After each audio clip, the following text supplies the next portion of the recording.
You know, word came out a little while ago about the particulars of the deal between Netflix and Sony, and you'd think with such a massive global hit that Sony would have made out like bandits. Well, they didn't. Some reports said they got paid $20 million. Other reports are saying it was actually more than that. Some saying they got no rights to the music. Other reports are saying they did get some rights to the music. Whatever and what have you. Sony and nobody on the planet thought Kpop Demon Hunters was going to be as big of a hit as it was. And so they got, in hindsight, a less than terrific deal. Well, according to the Hollywood Reporter now, Kpop Demon Hunters sequel moving ahead as Sony and Netflix are now engaged in deal talks. And you know that Sony is going to be looking for more favorable terms this time around than before. But lest we think that Sony got, poor Sony, they didn't make any money on this, Hollywood Reporter points this out. There is a silver lining for Sony in this. When it comes to profit margins, a studio hopes for a range of 10% to 12% profit margin on a movie. In the case of Demon Hunters, Sony is looking at a 20 to 30% profit margin. Remember, Sony, while they made the movie, they didn't pay for it. They didn't pay for it. Netflix covered the entire $100 million production budget. And then they just gave Sony a fee to make the movie. 25%. On top of covering all their expenses to make the movie.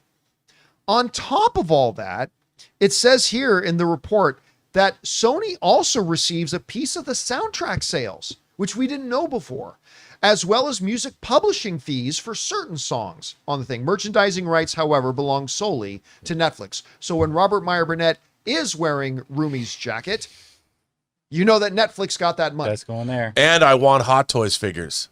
And Hot Toys figures. Which they're moving on that right now. Hot Toys. I mean, I have a shelf, a 12 scale or a 6 scale band. I have like Freddie Mercury and Prince. Yes. I would put the K-pop Demon Hunters on that shelf. You would put them in there with them. I mean, they would look great. So look, Sony actually did pretty well with the deal. And again, one of these days, we're going to have to start talking about Sony's position and catching up or maybe surpassing Pixar. Because like when you look at the last number of projects that Sony has done, Sony Animation has done, you're talking about Mitchell's versus the Machines. You're talking about the 2 best Spider-Man movies ever made, Spider-Man Into the Spider-Verse, Spider-Man Across the Spider-Verse. Now you're talking about the #1 film of all time on Netflix, K-Pop Demon Hunters. The folks at Sony are doing something right when it comes to their animation. But as well as they made out, they're going to be looking for something maybe a little bit more favorable. Maybe they'll be trying to talk Netflix into doing something theatrical first. That's what I would think. That's what I would. Some revenue split there. And by the way, if you're Netflix, this becomes a little bit more appealing because Sony comes to you and says, we want more money this time. And we would like a little bit of a theatrical release. If I'm Netflix, and I'm not, but if I were, that is very appealing to me. Why? Because it presents me an opportunity to give Sony more money without it costing me anything. Yep. Oh, Sony, you want an extra $20 million than you got last time? And you want a limited theatrical release first? Well, the limited theatrical release would pay that extra $20 million and it wouldn't cost me a red cent. Sure. Okay. Yeah, let's do it. I mean, if you can find a way in a negotiation to give the other side what they want without it costing you anything, why not do it? Well, again, Netflix is pretty stupid, so they may not do it, but to me, it seems pretty appealing. If I was Sony, I'd say I want a 45-day theatrical window. Whatever we make's ours, because we're paying for the marketing. Netflix would never agree to that. Well, they might not, but but a split, but some kind of a revenue. But split. I would say that, but I would say it's still a risk to release this movie on 4,000 screens or something with a big marketing budget is still a risk, and Sony's going to lay out $50 million or something, $25 to $50 million to market this. That's a lot of money, and that marketing benefits Netflix. By the way, they would, because of the viral nature of K-pop. they wouldn't even have to put up the traditional amount of money for marketing. They could probably put up $20 million for marketing. Could be. And reap the benefits of a $70 million campaign. I mean, dude, they should put an announcement trailer in theaters now. Coming 2026. December 2026. You think Dr. Doom's seen anything yet? Dr. Doom hasn't seen them, and all of a sudden they bust out some musical number. Come on. They could come for all movies. Yeah, I just think there is a way here.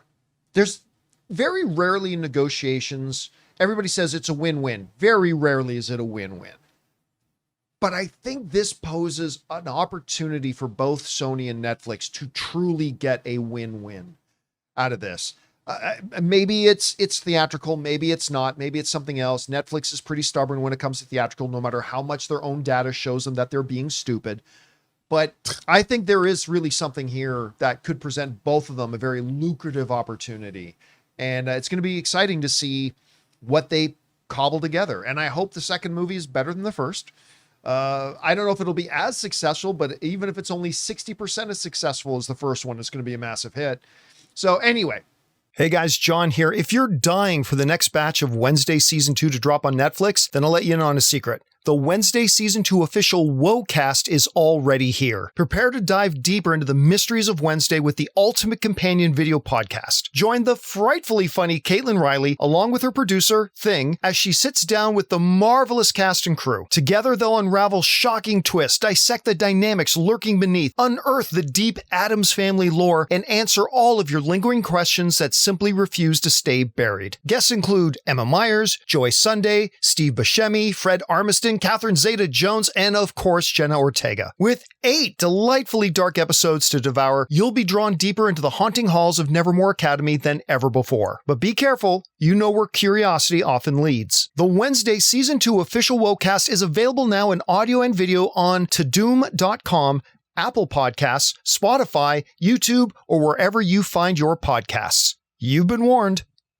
Guys, question is for you. What do you think about this? Sony and, according to the Hollywood Reporter, Sony and Netflix are now engaged in negotiations and trying to figure out how they're going to make a sequel to Kpop Demon Hunter. Of course, they can't make the movie without each other. That's just the nature of their agreement. Sony can't do it without Netflix, and Netflix can't do it without Sony.